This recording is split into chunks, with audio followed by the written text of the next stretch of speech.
একুশের কবিতা লিখেছেন আল মাহমুদ। ফেব্রুয়ারির ২১ তারিখ দুপুর বেলার অক্ত, বৃষ্টি নামে বৃষ্টি কোথায়, বরকতের রক্ত।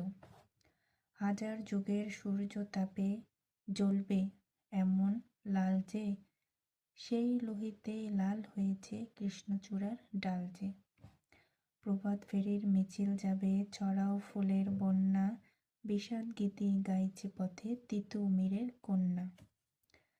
চিনতে নাকি সোনার ছেলে ক্ষুদিরামকে চিনতে, রুদ্ধশ্বাসে প্রাণ দিল যে মুক্ত বাতাস কিনতে।